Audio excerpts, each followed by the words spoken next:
नमस्कार मैत्रिणींनो, कशा आहात तुम्ही? आज मी तुम्हाला पाठीचा भाग कसा फोल्ड करायचा तो सांगणार आहे. बऱ्याच जणांना माहिती आहे, बऱ्याच जणांना टेलरिंग काम येतं, तरी पण माझी पद्धत एकदा बघा तुम्ही, कसं वाटतंय तुम्हाला कसं नाही. हा पाठीचा भाग आहे, आतमध्ये सुईचा भाग टाकलाय आणि सगळ्यात महत्त्वाचं पाठीचा भाग फोल्डिंग करताना हे तुम्ही लक्षात घ्या. आपलं अस्तर आहे ना, ते थोडंसं बाहेर घ्यायचं. एक पॉईंट म्हणजे एक लाईन इतकं बाहेर घ्यायचं. एक लाईन इतकं बाहेर घेतलं ना तर काय होतं, जेव्हा आपण फोल्ड करतो ना ते कपडा आपलं अस्तर आहे ना ते दिसत नाही बिलकुल. त्याच्यामुळे ह्या पद्धतीने ना हे असं थोडंसं एक लाईन इतकं अस्तर बाहेर ठेवायचं. वरचा कपडा इकडच्या साईडला घ्यायचा आणि टीप घालून द्यायची.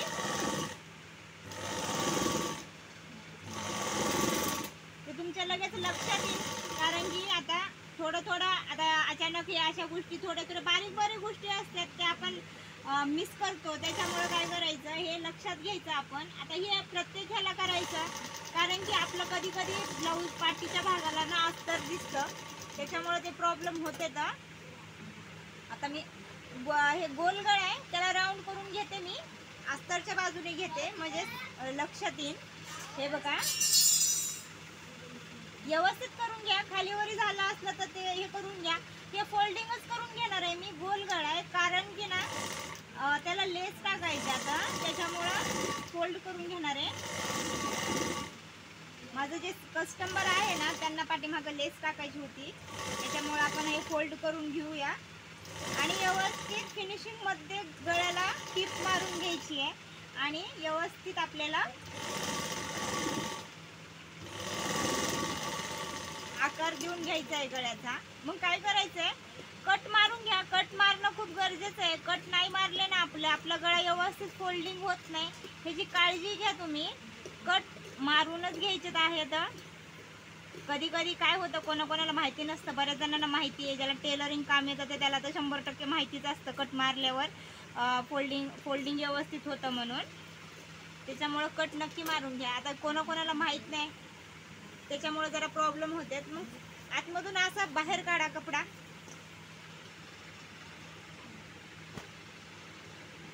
अगोदर गळ्याचं मारून घ्या. गळ्याचं मारून घेतलं ना म्हणजे खालच्या साईडला आपल्याला कपडा एकदम व्यवस्थित सरकून हे करता येतो. हे बघा, ह्या पद्धतीने एकदम व्यवस्थित कडेने टिप मारा, कारण की आपल्याला लेस लावायचीच आहे त्याला.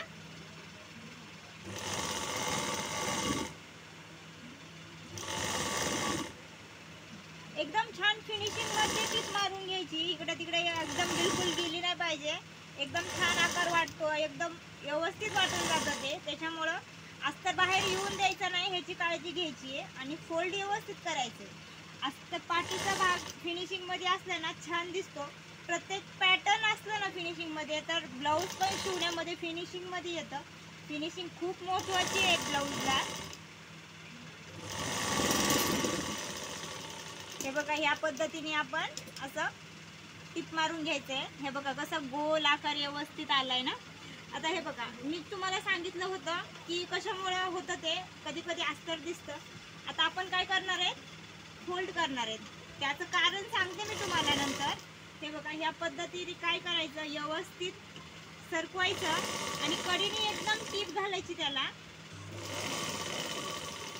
दाब शिलाई पण देतात त्याला, पण मी आता दिली नाही त्याला. दाब शिलाई पण देऊन घेतली ना म्हणजे काय होतं, कपडा एकदम व्यवस्थित बसून जातो. आणखी या हिशोबाने व्यवस्थित करून घ्यायचं.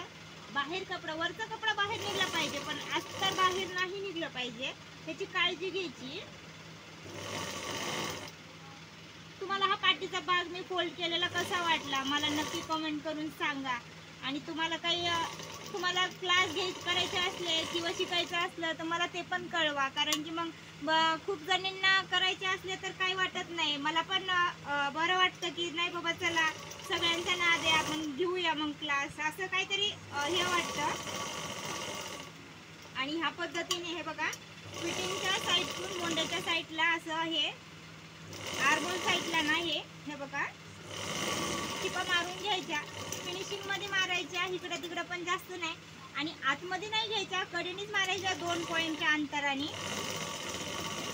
हे बघा, व्यवस्थित फिनिशिंग मध्ये मारून घ्यायच्या. म्हणजे काय होतं, आणि नंतर शिल्लकचा कपडा सगळा कट करून घ्या. कट करायला विसरायचं नाही. कधी कधी कोणाकोणाच्या लक्षात राहत नाही, जे नवीन आहेत त्यांना एखाद्या वेळेस राहून जातं. त्याच्यामुळे वाटतं शिल्लकचा कपडा राहून गेला, मग फसकतो ते ब्लाऊज, काय होतो फसकून जातो, त्याच्यामुळे प्रॉब्लेम होते. तर हे बघा वरचा कपडा आला आहे, वरचा कपडा बाहेर आलाय हे बघा, आणि अस्तर आतमध्ये आला आहे.